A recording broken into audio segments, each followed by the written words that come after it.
Rain lashes down across the steel jungle of the city, painting skyscrapers in streaks of gray.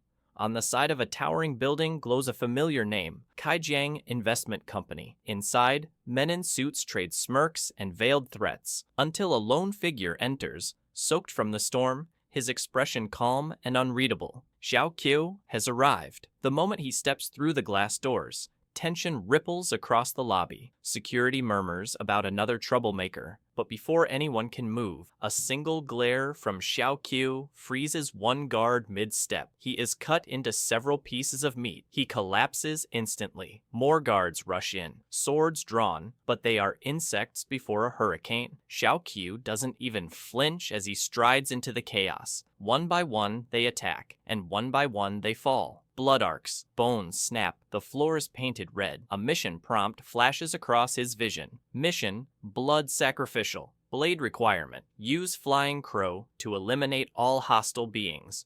Reward, Flying Crow would use the blood to undergo an upgrade. The moment the system confirms, it's a slaughter. His sword moves like an extension of thought, each swing brutal and precise. His blade is stuck. That's a chance, one thug shouts. But it's a trap. Xiao Qiu flips his grip, gutting the man in a flash. He's a weapon user, another yells, but they're already too late. But why is his fist stronger than fighters? Within minutes, the entrance is a battlefield of groaning bodies and blood. Yet, Xiao Qiu remains untouched. Inside a polished executive conference room of the Kaijiang Investment Company, 3 men in sharp suits sit around a coffee table, calmly discussing their latest business maneuver, acquiring the house of the 2 orphan sisters by force. But just as the smug assurance settles in, the door bursts open. A flustered employee rushes in, breathless and pale, but the illusion of control shatters in seconds. A panicked employee bursts through the door. "Not good," he yells, breathless. "Someone's fighting their way up. The guards are being taken out." The atmosphere snaps.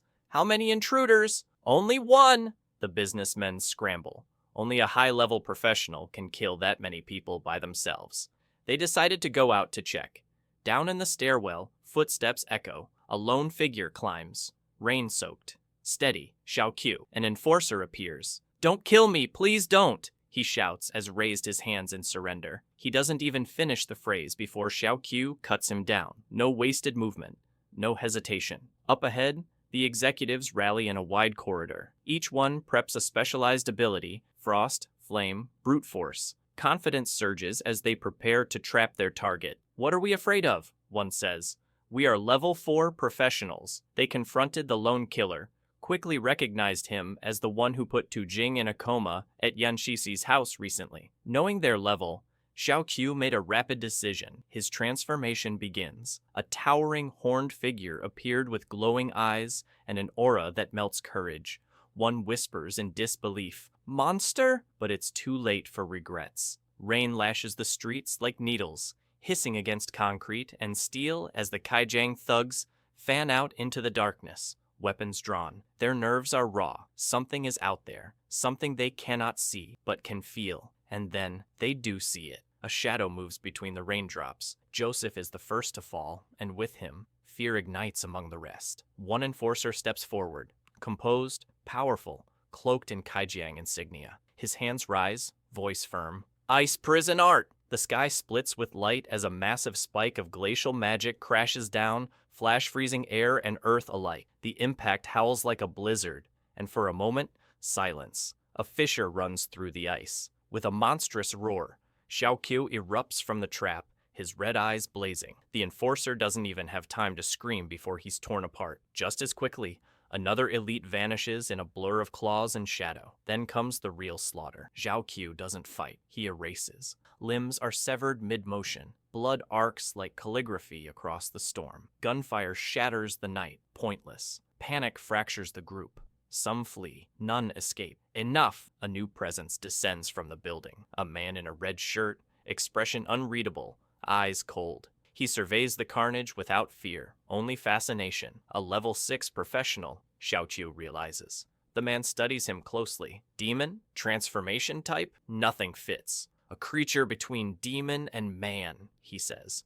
the first the world has ever seen. He doesn't back away. He draws two spiritual swords, their blades humming with lethal power. Endless threats spill from his lips. Meeting me here will be your demise. Then he moves. Quick, deliberate, lethal. Green swords flash around Xiao Qiu in a flurry of calculated strikes. He blends aggression with deception, mixing feints and psychological traps like a duelist possessed. Xiao Qiu bleeds, but he does not fall. Suddenly, the man steps in close, pulling a hidden revolver and pressing it near Xiao Qiu's face. The click of the hammer echoes through the storm. He smirks. It's such a pity that this new creature cannot be captured alive. Across from him, Xiao Qiu raises his head slowly, his monstrous gaze locked on his opponent. He doesn't speak. He doesn't need to. Impossible, the man whispers. Outside, the storm may be dying, but inside, a far more dangerous one is only just beginning. The man in the red shirt stands frozen, mind racing. He had aimed at point-blank range, no room for escape. And yet, Xiao Qiu stands still. He stares at the demon before him, voice low. From such a close distance, there's no way he could have dodged. Xiao Qiu tilts his head slightly, his voice cool, unhurried. He names the technique used against him, the 19 rapier style, a style born of sharpness and feints, designed to pierce through evil. A style created by Xiao Qiu himself, a style he specifically limited usage to only the righteous. The man scoffs. I'm annihilating monsters such as you. Isn't that righteous? But Xiao Qiu's gaze doesn't waver. He might be a monster, but is the man in front of him who has broken up countless families righteous? The only thing a monster should know is that human society will continue. The man grinned sharply, his voice rising. Whatever stops it from progressing, be it monster or human, is a crime. This righteousness is something a monster like you will never understand. With that, he strikes. With a roar, his spiritual blade pierces into Xiao Qiu's side. Blood spills across the floor. Xiao Qiu doesn't flinch. He looks down at the wound, lifts his gaze, and says, low and final, "So, this is your righteousness." The crimson begins to rise. From the blood-soaked floor, something awakens. Tendrils writhe from Xiao Qiu's back, his body engulfed in a monstrous transformation. Bone plates shift. Red energy surges. He's not evolving. He's unleashing. Equipment activated. Blood Raven. Unlimited growth. Type weapon. The room goes silent. Then, chaos. Spikes burst outward, impaling the man. He screams once before he's torn apart by the swarm of crimson blades. A survivor, if he can still be called that, fall to his knees, begging for mercy. Xiao Qiu doesn't speak. He simply commands, "Go." Blood Raven. A flood of blood-laced death surges forth, devouring the last man whole. Outside, rain pours endlessly over the steel jungle of the city. Armed vehicles and special units surround the Kaijiang building. Commander Jiang stands firm, overseeing the operation. All streets locked down, barrier units in place. They're ready to strike at any moment. But a figure emerged from inside the building. A lone man in blue jacket. Even the rain couldn't wash away the bloodstains on his clothes. Across the city, Yan Shiqi rushes toward the perimeter, heart pounding, only to be stopped by an officer in black armor. "Are you Yan Shiqi?" he asks. Rain slides down her face as she nods. She's then shown a picture of Xiao Qiu and asked if she knew the man. "Xiao Qiu!" Shiqi stares into the storm, lips trembling. What happened to him? Is he still alive? The officer pauses. Then softly, he is not just alive, but in good health. Within the steel halls of the City Defense Army's exclusive prison, Xiao Qiu sits in silence. He confessed to the Kaijiang attack, but other than that, the only thing we know is his name. The officials dig deeper, but find nothing. No history, no registration. Like a ghost who has completely escaped the government's supervision, the investigator discovered a connection to a woman named Yan Shiqi. But just as they located her, they found they weren't the only ones.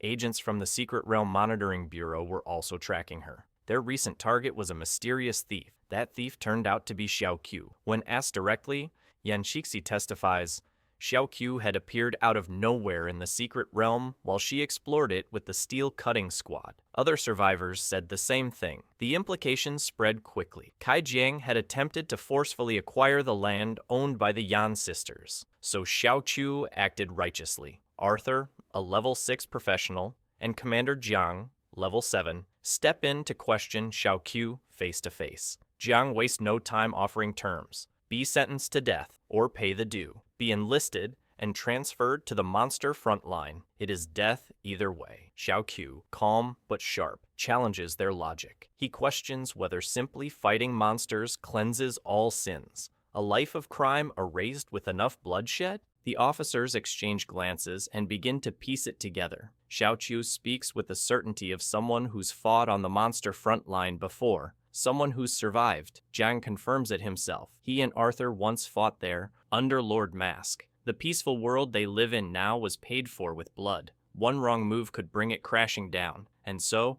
they warn him, behave, or be transferred to the federal capital. Xiao Qiu can't go there. Not yet. A red screen flickers into view. Main mission, the Great Obscenity, Reincarnation. Objective, destroy the new. Calamity, Great Obscenity. Reward, Great Obscenity, Core. He knew this would happen at some point. The Great Obscenity was back. Again, his memories drag him back to another life, to the first time he fought it, when he defeated the beast and the people turned on him. He was put on trial, betrayed by the very city he protected. This time, there's no more hero called Mask. Only me. Only Xiao Qiu. He whispers to himself, cold and quiet. Does it matter if those people live or die? In a separate room, Arthur and Jiang continue their debate. Genius? Even if it's a genius, it's still just a dumb genius. They ultimately decide the federal capital will make the final call, where even a big hero like Mask can be put on trial. Star City, gleaming skyline, symbol of post-Dark Age recovery. Inside a grand conference hall, federal officials argue over Xiao Qiu's rampage.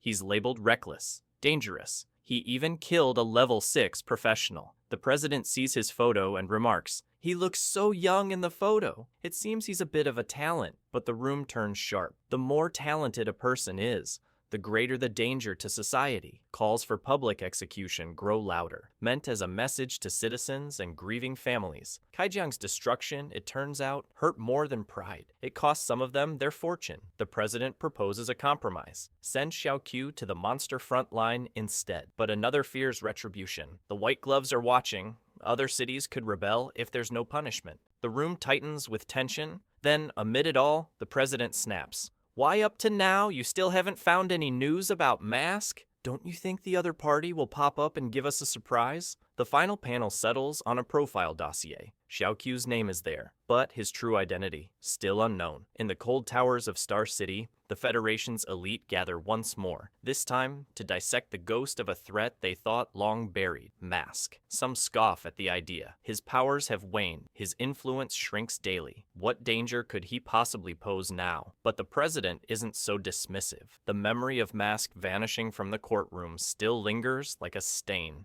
Unpredictable, unaccounted for. That alone makes him dangerous. So, with the presidential power, he passes an order. Find Mask, control him. The conversation shifts to the monster front line. Reports show a 32% spike in monster appearance. Without Mask's stabilizing presence, the front line begins to crumble. The previously debated official wonders aloud whether Mark might have been necessary after all. The president shuts down dissent. Are you questioning our collective decision? The president asserts that the Federation would survive even without Mask. He proposes redeploying the best troops to vulnerable areas. Heated argument ensues, but the president still moves forward with his plan and issues another order to send Xiao Qiu to the capital as soon as possible. The Yan sisters are released, but peace eludes them. Qianliu hears the charges and questioned why Xiao Qiu was judged as vicious. If killing is wrong no matter what, are those killed by the vicious Xiao Qiu good innocent citizens? Zhang arrives just in time to hear her challenge the system. Why didn't those in power act if they knew people deserved punishment? The commander simply answered, "There'll always be darkness that can't be dispelled by light. So we have to have endured this darkness?" Qianliu asked. They debated back and forth, only for her to be told her rebellion against the darkness is unjust. If even resisting is wrong, then the very existence of this world is a mistake. Her words trembles with truth. Watching from afar, Commander Jiang narrows his eyes. He senses something stirring in her. Not weakness, but untapped fury. If only she could stand. That kind of anger could be powerful. Beside him, a female officer is less impressed. This is simply useless rage. But inside her home, that rage is anything but hollow. Alone, while Zixi steps out to clean the yard, Qianliu stares into the void of her memories and makes a vow, If there are areas in the world where the sun doesn't shine, then I shall be the light. And then she moves. Her legs, long dormant, tremble beneath her. Step by trembling step, she rises, walks, lives, a miracle or something darker. When Cixi returns, she's stunned to see her sister standing, but awe turns to horror as twisted branches sprout from Qianliu's hand, glowing with otherworldly corruption. At that very moment, within the city defense headquarters, Jiang stiffens. It's the aura of the great obscenity! Shock ripples through the room, but Jiang wastes no time. He shatters the window with a single strike and soars into action. Activate the emergency military plan. Evacuate the people of Dahi City. I will bear the consequences. The calamity has returned, and this time, it begins from within.